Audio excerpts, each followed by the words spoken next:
What can we do for the overseas Filipinos?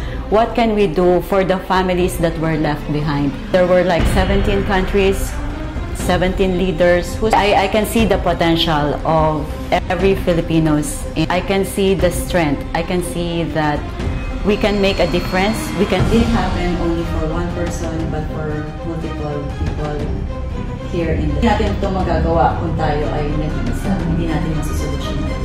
So we are expecting people from France, from Austria, from Germany. Very important to be grounded every day. And we are all together discussing what.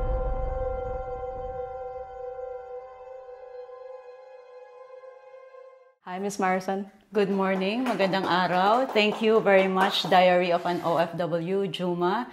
It is an honor for me to be here to be interviewed and to share whatever knowledge or experiences that I have as a person who also started as an OFW.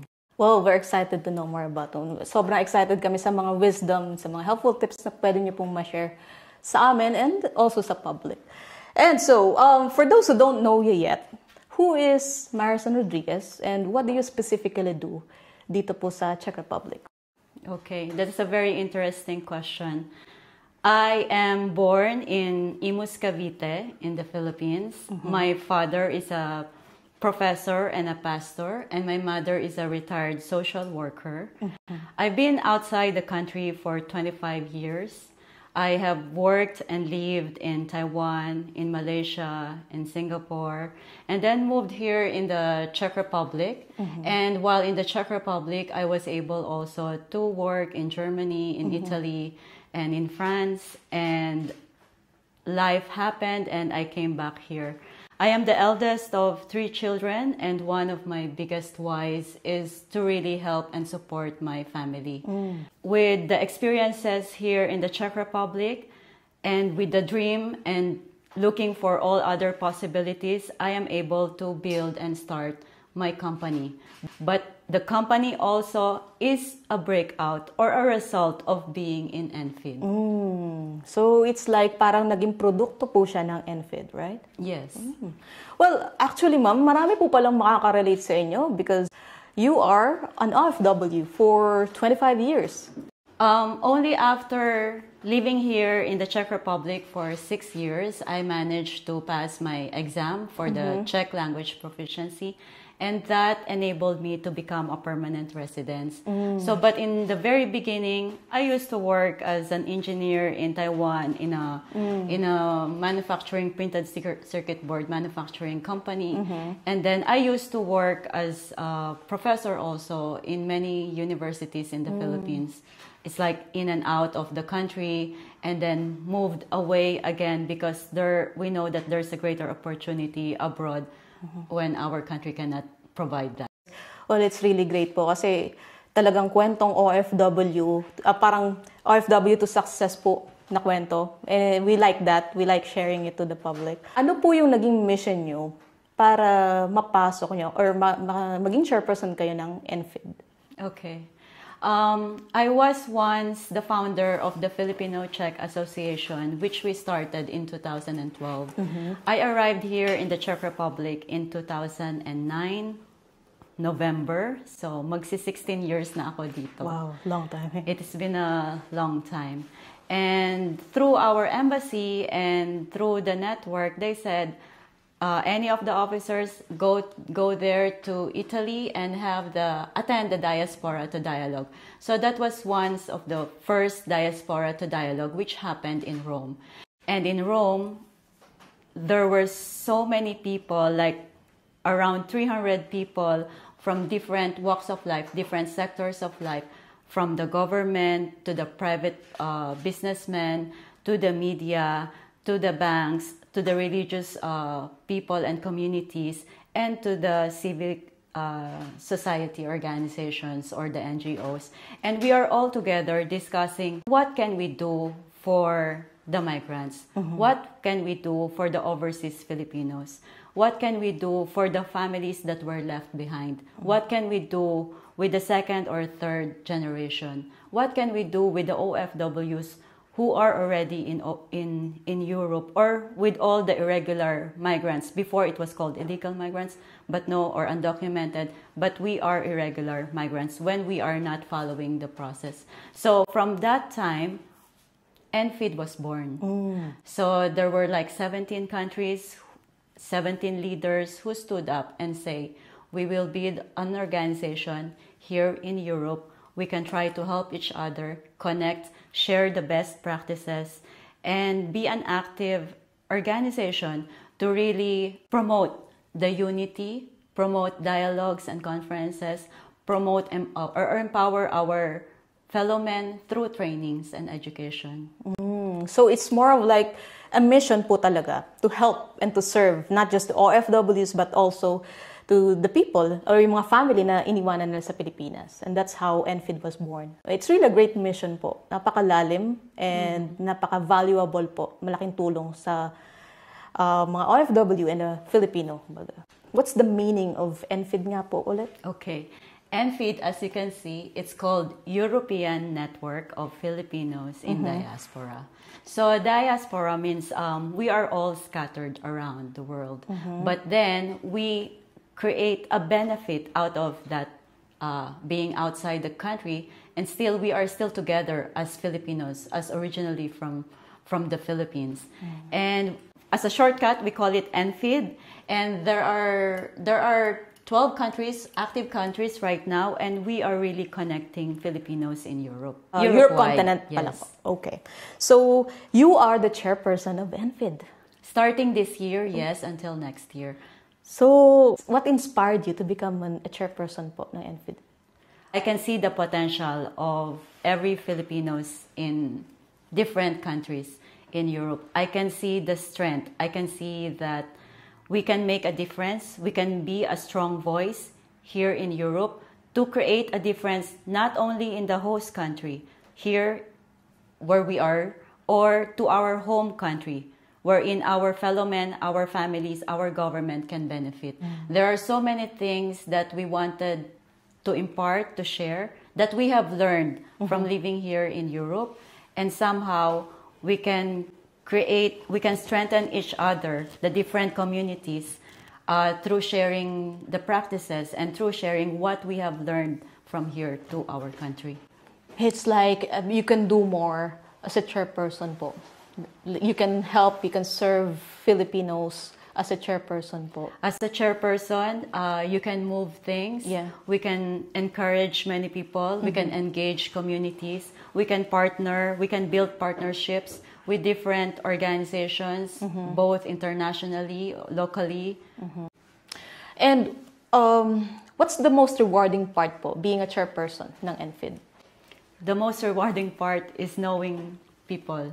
Connecting people, really. Yes. And also working with our team.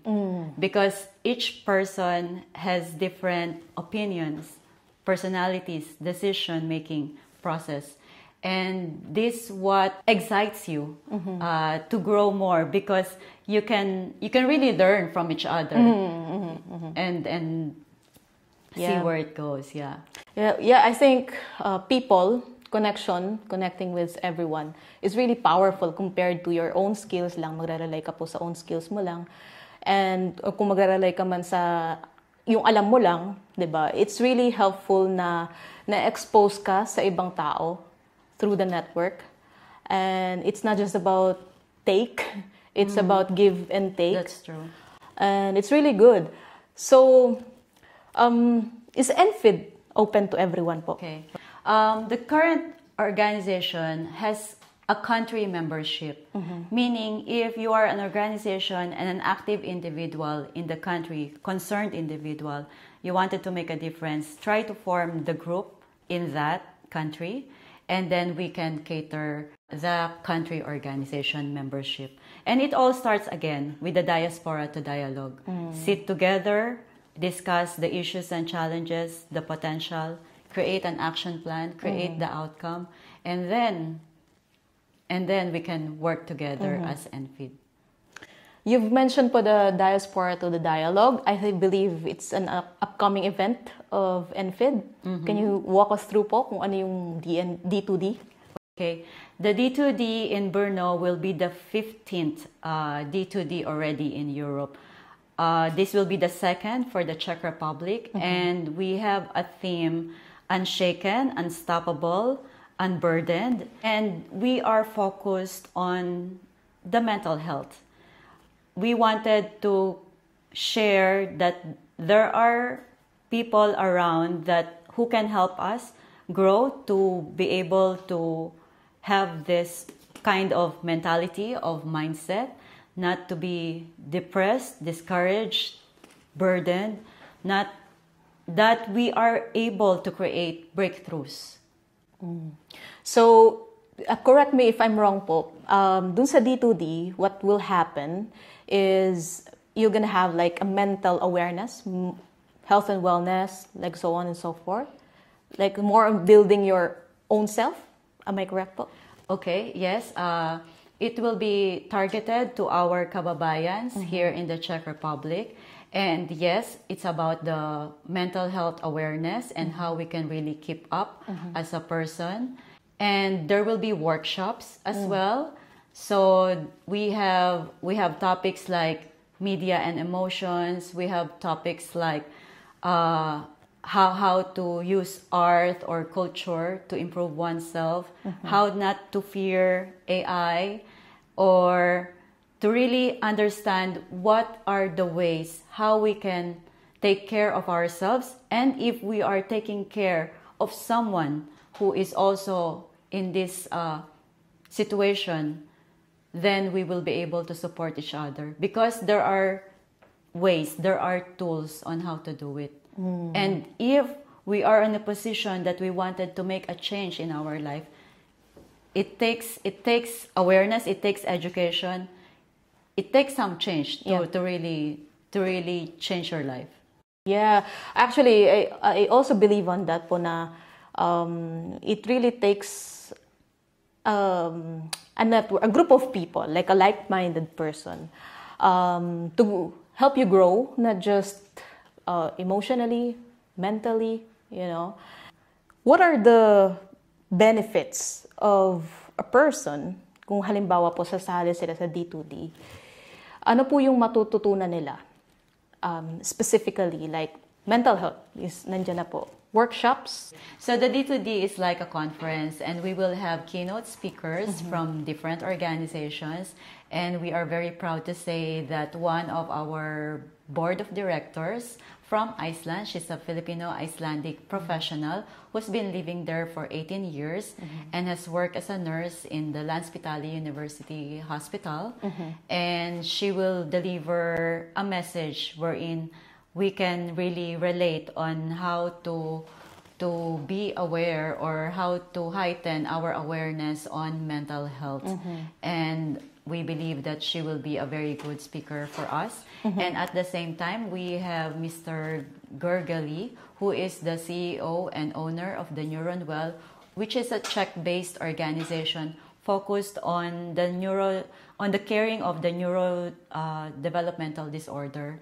So if there's a person who is having some spectrum, so they are the ones who can take care of the person and the carer at the same time. And we have some exciting topics like how to use media and how to control our emotions on that. The use of sports. There are different tools how to really be very good on mental health. We also have arts and culture and more. So it's really an expert po in dadalhin nyo. And not just a Filipino, but also a foreign expert na mas makakapagbigay ng impormasyon po sa mga attendees. Tama po ba? Yeah, that's really great. It's interesting. What are the unique opportunities po joining the D2D? Okay, of course, there will be a lot of attendees across Europe. So we are expecting people from France, from Austria, from Germany, from Denmark already, and Iceland, of course. And they will be coming here to connect to our fellow men. So sabi nga natin, NFID is connecting Filipinos. So networking pa lang ay marami na kayong makikilala. And to have new friends, new groups. And we are also coming from different cities here in the Czech Republic. From Brno, of course, from Prague, from České Budějovice, from Karlovy Vary, from Jihlava, Yes, and absolutely. Pilsen. So hopefully everyone will come and join us in this unique event. So this is the second time here in the Czech Republic. The last time was in 2023. So I believe this is really powerful event, and I think it's gonna be a limited seats only. Yes. Yeah. Yes. So ano po yung maximum seat capacity? Ayan. So we are inviting everyone in the Czech Republic, our fellow men na kababayan na umattend kayo sa Grand Hotel in Brno. It's in the city center. There will be limited seats. 100 lamang po ang makakadalo. In the morning, there will be a D2D conference, and in the evening, there will be a gala event for us to share also our talents. So it's gonna be a 2 event in one day po. So Correct. it's like the conference on the day, and then evening yung gala night po. Yes. And what should we expect sa gala night? Sa gala night will be lots of fun. We are expecting 10 singers. There will be a competition for the Philippine Ski Idol, and they will win cash prize. Wow. So we have raffle items and also winners for our Philippine Ski Idol. So may entertainment din po Yes, pala of sa course. gabi. And there will be a nice, luxurious buffet sa gabi. So it's also time to dress up and have fun.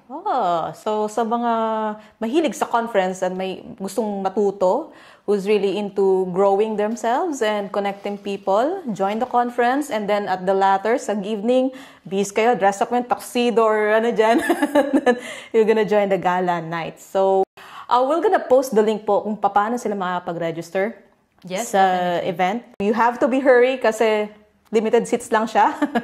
I think it's almost half na po ba or sobra na? Yes, almost. Yeah. I'm gonna go back now po sa NFID, no? So you've mentioned that everybody can join. How can we join NFID po, if any case? And what are we going to achieve or what are we going to get kapag nag-join po kami sa NFID?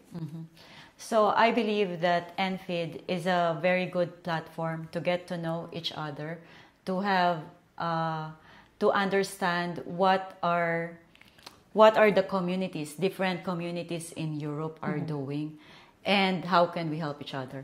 So what do we have in NFID? We have a vision right now to be the center of excellence. We wanted the people to be mobilized.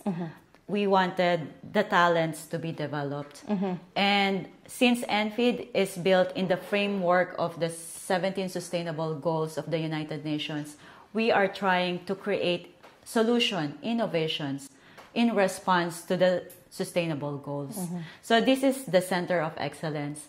How else can you be part of NFID? In October, we have a D2D in France, focus on the youth. In November also in UK, there's a D2D in UK, focus on AI and still the youth. And we also have an annual General Assemblies. This year, it happened in Reykjavik in Iceland, and next year, it will happen in Zurich in Switzerland. So this is really a bigger collaboration, as a meeting of the members from different countries. Also have the Youth Changemakers Forum. This will happen the second time in the United Nations in Vienna. So we are focusing on the youth. We are also targeting how to help our senior citizens dito sa Europe. Because at a certain stage in our life, we will think about retirement, of giving back, of going back to the Philippines or staying here in Europe, in your host country, depending on the need. We also have Tri-Nation or Quad Nation Sports Fest. So it happens in different cities in Europe. And we also have like some talent competition, and we call them the Tala Awardee. And if you or the individual or a group of people is really creating an impact. We have a European Impact Awards, which we also integrate in the annual General Assemblies. So these are the things that are happening right now with NFID. And if you would like to be part of this, feel free to join any events that we have. So the D2D sa Brno, ang pagkakataon ninyo para makita nyo kami. So sabi ko na, umatan kayo ng D2D eh. It really builds connection, no? Actually, nung nabanggit niyo po yung sa UK na AI conference, parang na-excite ako doon kasi I'm into AI, actually. And so every member po ng NFID can join the conferences. Yes. That's it. And we are open always to public, and we are open to young people, professionals or none, para lang tayo magkatulong-tulungan. And that is NFID. And it's really good po kasi hindi lang yung halos same age mo po yung kinikater nyo. Even the youth, even the elder, diba? Maganda kasi pangkalahatan po siya. And so, from that, I wanted to move on now po sa Lipperton. You are a chairperson of NFID and you also founded the Lipperton Company SRO. So, can you please talk us more about Lipperton? Okay. As mentioned a while ago, I came as an OFW. I managed to be a permanent resident in the Czech Republic after learning the language and after understanding the country, the environment, and being the eldest of the family, I have the desire to create a sustainable way of helping myself and my family and the community at the same time. So Lipperton is built because we wanted to help our kababayans. We wanted to help Filipinos through the knowledge that we acquired here and experiences all throughout my life as an OFW. So we started with consulting and then visa consulting with all the different types of visa. And last year we have the permission to start the recruitment agency. So there are 3 pillars of Lipperton. One is consulting. The second one is recruitment. And the third one is that we are a BPO for supporting the European or more languages, meaning we are correcting or transcribing, translating some podcasts at the moment. This is our big project into 40 languages. Oh, okay. So, parang multi-languages po siya na podcast. And then you're catering the translation, am I right? Yeah, it is like a multilingual podcast. And we are catering on editing, proofreading, translation, transcribing, all in one. So you just did not offer the immigration services. Meron din po kayong, what do you call that? The B2B company, business-to-business services. And also, you have the recruitment. Yes po. So it's like, nagre-recruit po kayo from the Philippines or dito? It depends on the employer. So if the employer requires people from the Philippines, we are very glad to help and support them. Of course, all the more na matutulungan natin ang mga kababayan natin na nangangailangan ng trabaho sa Pilipinas. And if they're already in Europe and if they have the chance to improve their lives, then we can also help them and assist them. At kung halimbawa, meron din tayong mga kababayan dito sa Czech Republic na nangangailangan ng trabaho, ay ganoon din ang ating sagot. So, you're catering not just the Filipinos in the OFW, pati po dito na naghahanap ng trabaho. And can you please tell me more po about dun sa recruitment process? Like, paano po sila mag-a-apply? Ano po yung kadalasan na documents na hinihingi nyo, if that's possible? So we have an email address wherein they can send their CVs and passport or the documents, the training document certificates that they already have to ensure that they are compliant or ready already for the visa processing and as well as interview of the company. So we really have to ensure as a recruitment agency to ensure that we have a reliable employer. We cannot recruit people if there's no employer. So you cannot just say, oh, bibigyan kita ng trabaho. No. We will have to ensure that your qualification matches the employer's need, and the employer really need you. And then ano yung mga kakailanganin, no? Para makapag-apply sila dito. Yun nga ba ang tanong? So, kailangan lang talaga ng meron kang maayos na passport. Kung ikaw ay kababayan na sa Pilipinas, mas maganda na meron kang at least NC2, yung may natapos kang certification, dahil ito ay recognized na ng Czech Republic. We have to ensure also that the visa papers, the requirements for the visa are in place, as well as yung employer din ay accredited, fully accredited ng ating gobyerno.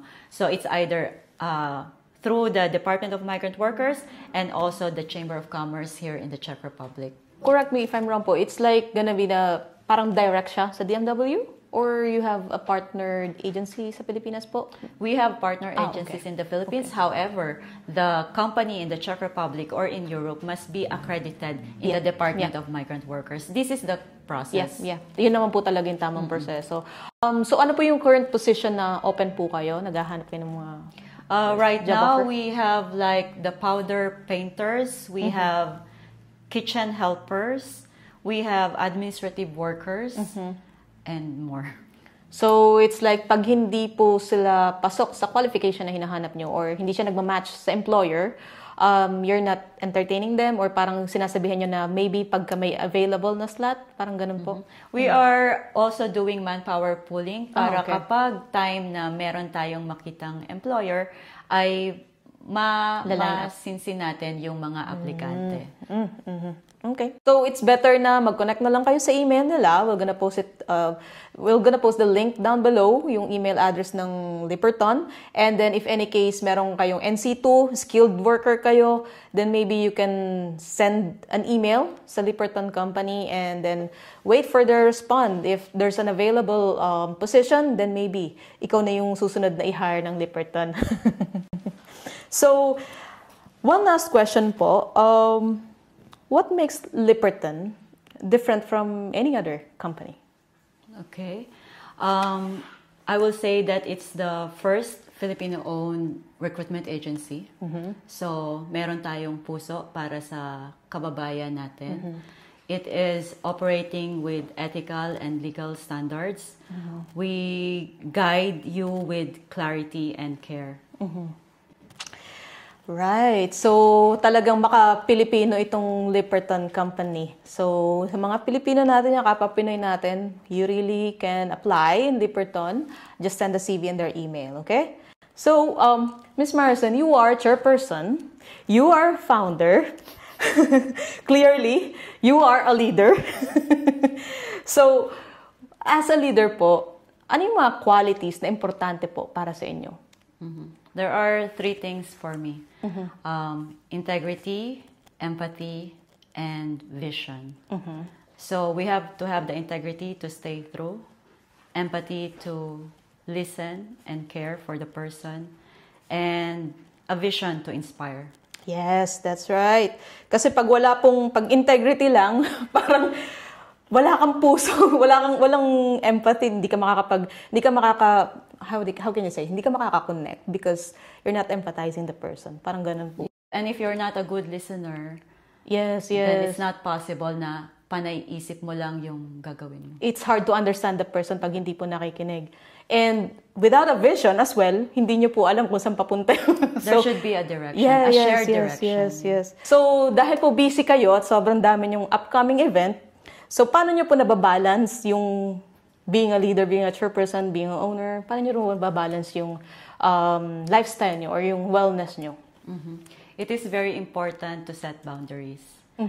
Hindi porket we cater for the Filipino people from the Philippines, aabalahin nila tayo ng madaling araw hanggang sa or gabi. So we have office hours and I take care of myself over the weekend.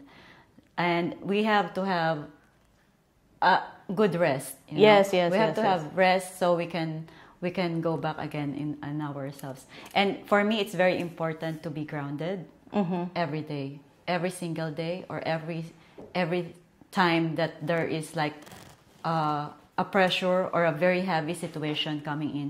with the work here in Liperton, every person, every family, every company have their concerns, big concerns, troubles, Yes. and they wanted it to be solved, and they are stressed. So we have to ensure that we are not stressed. Kasi po, di ba, paano ka makakatulong kung pati ikaw, stress ka na sa sarili mo? It's right na you really have to set boundaries. Kahit po ako naniniwala ako dyan na sa trabaho, pag trabaho. If it's gonna be your professional mode, be a professional. If it's gonna be your free time, then be free. And it's very important na inaalagaan po talaga natin yung sarili natin. Sabi nga po ni Ambassador, you should start within you. And then, right after that, sa mga pamilya mo, sa kaibigan mo, sa environment, and that's the time na para na sa buong mundo. So, you should always start within yourself po, sabi niya. A lot of self-care. So, self-care pala to. Pwede ko pala itong makuha si Ma'am sa, sa podcast, yung mental health. Yes, actually, yes. Mindset. We can talk about that for because a I know long you're hour. busy. I think I'm gonna pick up a lot of wisdom from you pagka ganyan. Can you share us a story po where NFID or Liperton or both made a huge impact sa isang tao po? One thing about the people here in the Czech Republic, wherein most of the times nagkakaroon ng problema sa kanilang visa. Many times the fault is not with our kababayan, but with the company that they are working with. And because of this, they need to return to the Philippines. And it didn't happen only for one person, but for multiple people here in the Czech Republic. So we are able to help him. It is quite a long process, and we're able to help him to return back to the Czech Republic. So that's one example. And then another example is when a person who changes the situation from being a worker to a business person, halimbawa ay nagkaroon na tayo ng self-employment permission o freelancer, at nangyayari ay hindi na-identify sa Pilipinas o hindi niya alam na dapat ay i-declare niya na siya ay freelancer na at ginamit niya pa rin ang OFW. So nagkaroon tayo ng problema sa pagpunta, sa pagbalik. So sa madaling sabi, na-offload ang ating kababayan. At ginawa natin siya ng lahat ng paraan, sa lahat ng ating makakaya, na tugunin ito dahil kinausap natin, ginawa natin ng mga papeles, kinausap natin ng abogado, kinausap natin ng Department of Migrant Workers, kinausap natin ang Philippine Embassy, at kinausap din natin ang nasa Pilipinas na migrant workers, pati customs. So, hindi natin ito magagawa kung tayo ay nag-iisa. Hindi natin masosolusyonan. Kundi sa tulong din ng mga tao sa paligid natin at ng ating gobyerno, ay natulungan natin ang ating kababayan.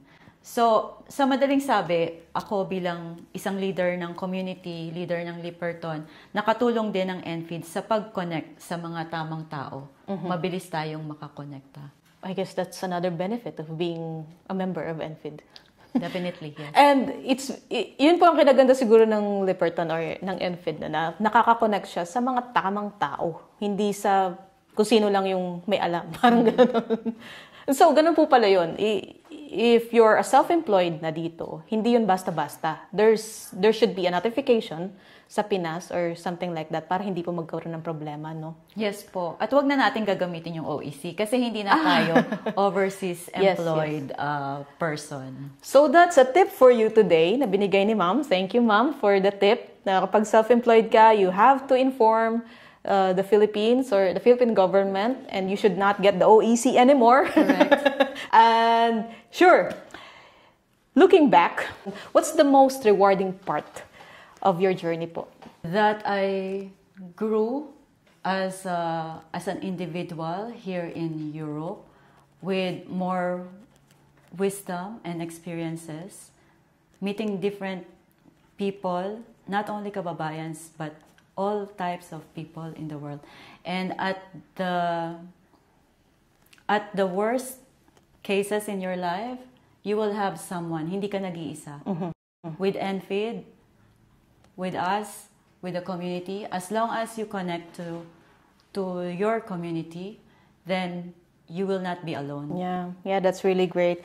Wisdom, connection, that's all important sa lahat po ng tao, no? What are the lessons you have learned along the way po? For me, it's like, as a person, I just wanted to live a life that has joy, that has peace, that has love. And with this mindset, I will just continue living life. Well, that's gonna be a great mission po. Yun bang peaceful ka, tapos you're just doing what you love to do, you're serving, and then you have your own, you're taking care of your own well-being, and then you have the people around you.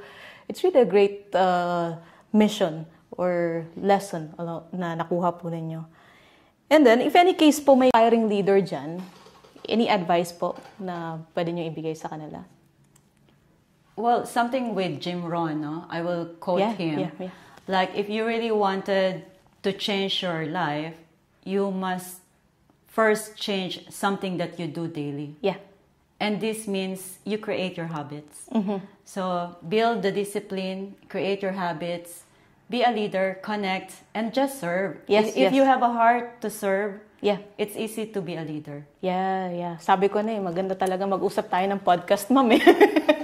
Kanina lang po, just a quick story, nag-uusap kami ni Ras dyan about sa mindset and about sa self-growth. Sabi ko, it's really good na you're talking to someone or you're being surrounded with the people na parehas ka ng mindset that has the same mission, that has the same, way of thinking, na more on positive when you're not living into a negative, and then consistent. Correct. And disciplined. So, yun, isa po yung sa napag-usapan namin kanina while we're traveling from Hilava. And yeah, I also believe on that. In fact, Jim Rohn, I've known him. I've been watching his videos before, and it helps me a lot po when it comes to self-development. And so, is there any hopes or dreams po para sa Filipino community dito in the future? I would like to see a more united, dynamic, happy community of Filipinos. We can see a lot of groups, different groups, community like sports, community like events and culture, community on the religious faith, and we wanted to grow together as one. Hindi tayo pwedeng hiwa-hiwalay or mag-angatan. Let's just help each other. Tapusin na natin yung utak talangka, no? Yung crab mentality sa Pilipinas. Iwan natin yon. But here, let's help each other. Yeah. So actually po nung nakaraang event ng Barrio Fiesta, I was actually surprised and sobrang parang natuwa ako because I didn't expect na ganito yung community natin. Because it's just the first time po na event, diba? So I was inspired, surprised kasi the way they talk with each other, like for example, nung nakita namin si Miss Ellie, nakita namin si Miss Maria, they hugged us, and then, kamusta kayo? Parang Filipino culture, Filipino character po talagang pinakita. And I like it because, well, let's admit the fact na may mga community na, yun nga po, yung sinabi niya, hiwa-hiwalay, hindi nagtutulungan.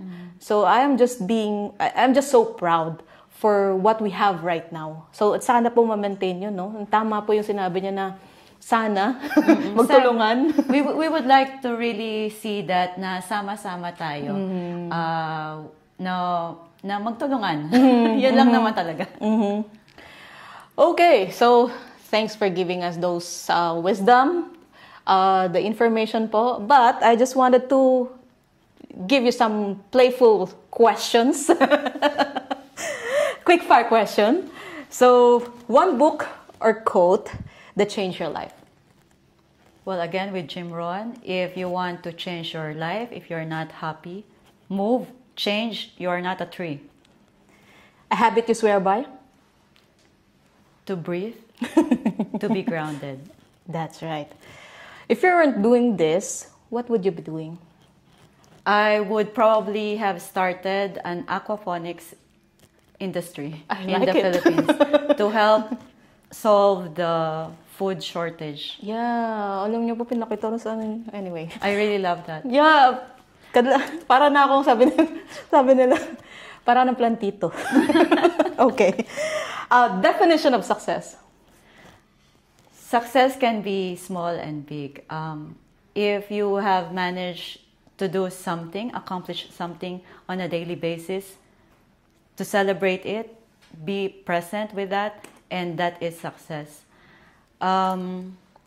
Success in the long run is having an impact, having a legacy. Mm-hmm. Yes.